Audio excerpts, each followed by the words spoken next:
flew climate cartography, not rescue. That was the line on my manifest, and for 6 years it held true down to the letter. Chart the storm bands, mark the drowned coastlines, feed the numbers to people who decided what got written off and what didn't. The long wet had already taken 4 continents on that world by the time I got assigned to it, and the Compact's registry called the whole eastern flood basin a total loss. No further monitoring required. I believed that, because I had no reason not to. I was 3 hours into a stormfront survey when the Petrel's old auxiliary receiver caught something that wasn't static. It came and went with the storm's own rhythm. 4 beats, arrest. 4 beats, arrest. Riding a human-deprecated band so old it hadn't been assigned to anything since before I started flying. Weather doesn't repeat itself like that. Weather doesn't count. I flagged it as an anomaly and kept flying, because that's what the manual says to do with anomalies you don't have authorization to chase. Then I flew through it a second time on the return leg, and it was still there. Same 4 beats, same rest. Patient as a heartbeat under 60 knots of driving rain. I pulled the registry on my own time that night. The basin had been struck from every rescue rotation 9 years earlier. No viable population. Structural loss total. Nobody had listened to that band since. I listened to it 3 more times before I decided the manual didn't have an entry for this. I sat with the recording longer than I want to admit. I told myself it was probably an old automated buoy cycling a dead loop, a machine talking to nobody.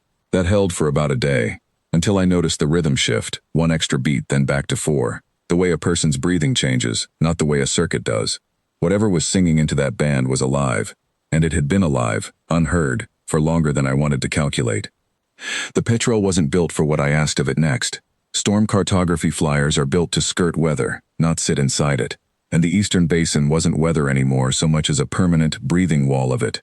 Lightning stitched through the clouds in sheets, updrafts that could flip a heavier ship without trying. 40 minutes in, ice started building on the leading edge of my stabilizers faster than the heaters could burn it off, and I watched my attitude indicator start lying to me by degrees.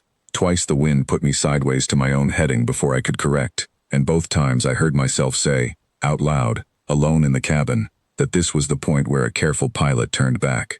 I kept going anyway, because the 4 beats and the rest were getting louder, which meant I was getting closer, and I had stopped being able to tell myself I hadn't heard it. I called it in once, out of habit, more than an hour into the crossing, flagged my position, my heading, the anomalous signal, and my intention to investigate. The response came back clipped and unbothered. The eastern basin carried no active rescue authorization, and any diversion would be logged as personal initiative, not sanctioned operations. Nobody told me to turn around. Nobody needed to. The message was plain enough in what it left out. I was flying toward a place the Compact had already finished grieving, if it had grieved at all, and whatever I found there was mine to answer for. What I found, when the cloud finally broke for 6 seconds, was a spire. One spire, standing alone in gray water that had no business having anything standing in it. A coastal relay tower, built on the last scrap of bedrock in a basin that had swallowed everything around it. Rain came off it in sheets. Half its antenna array had been stripped by wind years back and never replaced.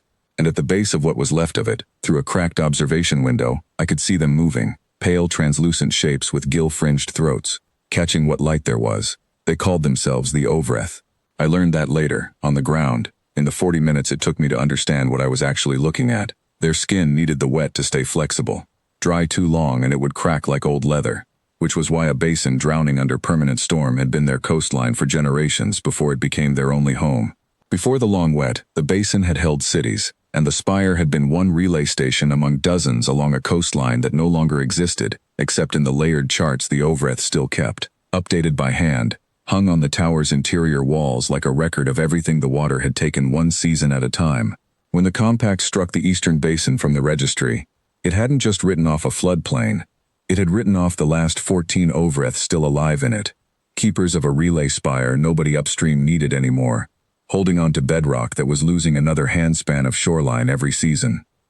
Inside, the spire was drier than I expected, and quieter, in the way old places get quiet when the people in them have stopped expecting company.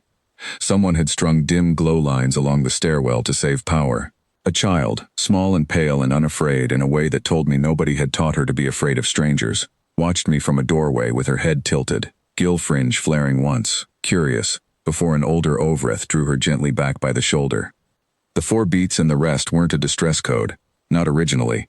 Their elder, a small stooped woman named Ion Versailles, explained it to me with her hands wrapped around a mug of water she didn't drink so much as breathe through.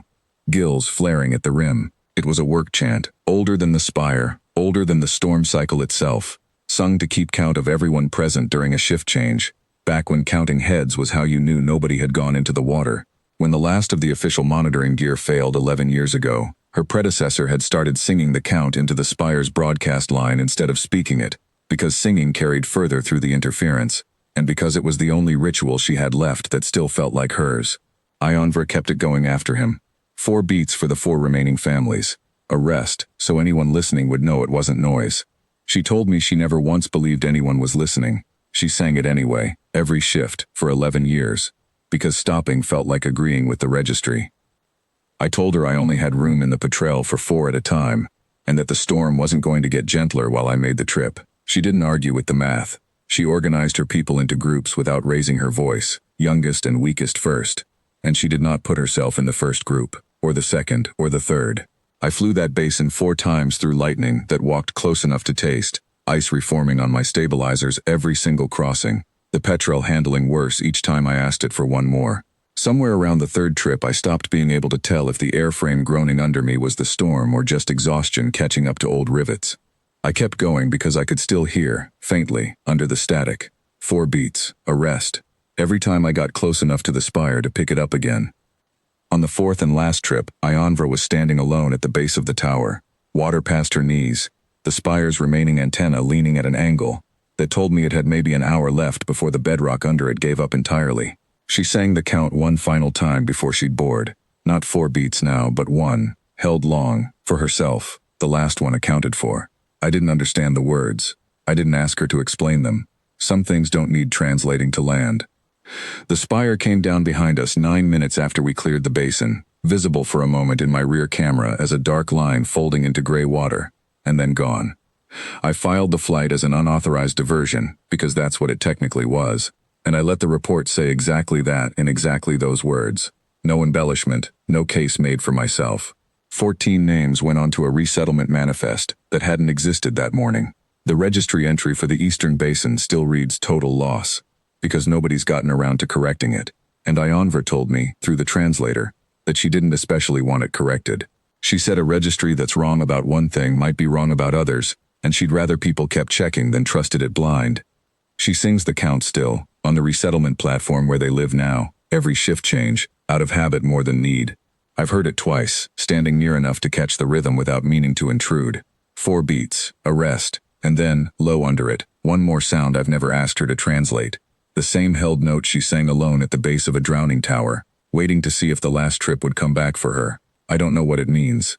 I've decided I don't need to. Some deaths you don't itemize. You just make sure, every time the weather turns bad enough that a smaller pilot would call it off, that you're the kind of person who goes back and listens for the beat under the noise, one more time, in case somebody's still counting on you to hear it.